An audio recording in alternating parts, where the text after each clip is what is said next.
Federal Reserve Board Chairman Paul Volcker spars with Congress over the direction of the Fed's monetary policy. President Reagan plans to sharpen America's competitive edge on world markets, gets strong support from the country's largest business group. Live from the nation's capital, BizNet and ESPN present Nation's Business Today for Friday, February 20th, 1987. Now, from the anchor desk, Meryl Comer and Carl Grant. Good morning from Washington. Congress starts working on a federal parental leave law. We'll have that story. Good morning, Meryl. Good morning, Carl. We'll also conclude our profile of T. Boone Pickens with a look at the personal side of the oil man on the CEO Close-Up. But first, this morning's top story. Carl? And he's quite a basketball shot, as we'll find out today. Well, a parade of administration officials followed Fed Chairman Paul Volcker up on Capitol Hill to assist in congressional attempts to determine what the nation's performance will be like during the year ahead. Volcker clashed with some members over the Fed's refusal to set targets for the growth of the M1 money supply. Treasury Secretary James Baker set the tone for his Saturday meeting in Paris with other G5 finance ministers, and Trade Representative Clayton Yiter surprised some lawmakers by predicting that the trade deficit will shrink by at least $40 billion in 1987. Nation's Business Today correspondent Scott Barrett reports. Availability of reserves and money. The wild fluctuations in M1, the measure of money supply in the economy, weighed heavy on the minds of many members as Fed Chairman Paul Volcker explained he will not be setting targets for the coming year. M1 expanded wildly in November by 21%. For the year, growth in money supply was more than 15%, even though the Fed had set targets of between 3% and 8%. The fact that Congress gave the Fed leeway to include additional measures does not mean you have the authority to drop M1 from your reporting requirements. We have not interpreted the law as requiring that in any sense, Mr. Chairman. We have set out several monetary and credit aggregates as the law calls for.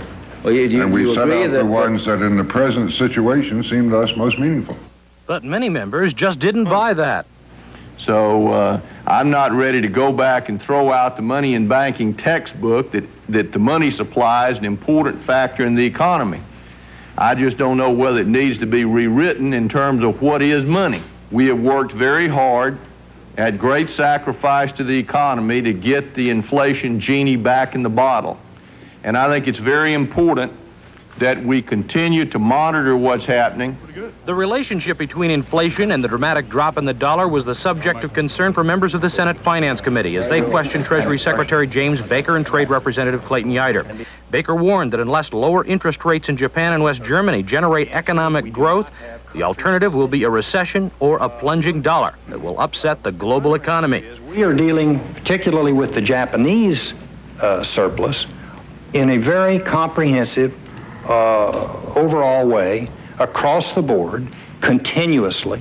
And Baker will continue to deal with the Japanese and the West Germans in a Group of 5 and Group of 7 meeting set for Paris this weekend. He finally confirmed he will be attending after the Japanese announced it publicly. Scott Barrett, Nation's Business Today. Well, for those who follow things like the GNP figures and results, they have something to think about this morning. And there are a lot of people in Washington who do, Carl. The government has revised its estimate of gross national product growth in the fourth quarter. Nation's Business Today correspondent Lee Thornton reports on what the downward revisions mean for the White House and business. The cause of the cut in the government's estimate of GNP growth for the last quarter was a $12 billion swing in business inventories. Despite the revised figure of 1.3% growth for that period, growth for the entire year was steady at 2.5%. But it's not good news for the Reagan administration. Its proposed budget for fiscal '88 assumed a 2.7% growth rate for last year. The difference means that federal revenues will fall short by several $1 million more than had been expected, and that adds to the federal budget deficit. Government analysts say the decline in inventories of manufactured goods was unexpected, particularly for machinery and electrical products. It changed what had been expected to be a $4.2 billion growth rate to a $7.9 billion decline. The overall GNP showing for 1986 was the worst annual performance since the recession of 1982, when growth dipped to 2.4%. I'm Lee Thornton for Nation's Business Today. The White House has come under fire as of late on the domestic and foreign policy fronts, but the facts remain that during the past 6 years, President Reagan's economic programs have created 10 million new jobs. At the same time, inflation has gone down and industrial production up. One group of business leaders paid a call at the White House yesterday to reaffirm their support for his policies. And Nation's Business Today congressional correspondent Dan Cush reports. The world's largest business federation, the U.S. Chamber of Commerce, decided to demonstrate its support for the Reagan economic program, and especially the president's recently proposed competitiveness proposal. The Chamber Board of Directors unanimously voted in favor of sending President Reagan a letter of praise for the success of his economic program during the past 6 years, and a pledge of support for the administration's legislative agenda for 1987. Chamber leaders, led by Board Chairman Edward Donnelly, went to the White House and presented the president with the letter of support. Chairman Donnelly summarized why the Chamber's letter was sent at this time.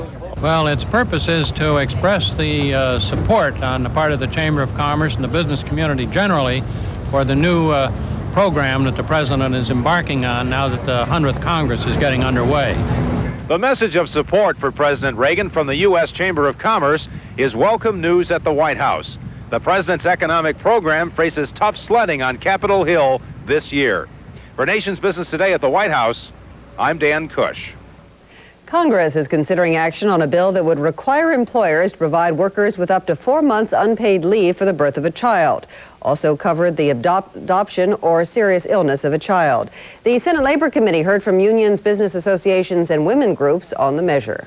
NAWBO does believe that every parent should be able to take time off work to have or to adopt children or care for seriously sick children without the fear of losing his or her job and without facing discrimination in the hiring and the promotion of women of childbearing age. But business groups argue that there is no need for an expensive new federal benefit program. The business community is responding to the changing demography of our workforce. Flexible benefits and innovative solutions to the demands of working parents are being developed and are preferable to rigid, inflexible, costly, and counterproductive federal mandates. For these reasons, the U.S. Chamber strongly opposes Senate Bill 249. Senator Christopher Dodd, the bill sponsor, says he remains hopeful that Congress will act soon on the measure. Well, speaking of an emotional issue, raising the speed limit, 55 to only 10 miles. Well, you know, I think this probably legalizes something that's already been happening. The drive to raise the speed limit from 55 to 65 miles an hour on some rural roads is continuing to accelerate. Transportation Secretary Elizabeth Dole has now thrown her support behind the move, but she says the increase should be limited to the best-built rural highways that carry less than 10,000 vehicles a day. About 1/3 of the nation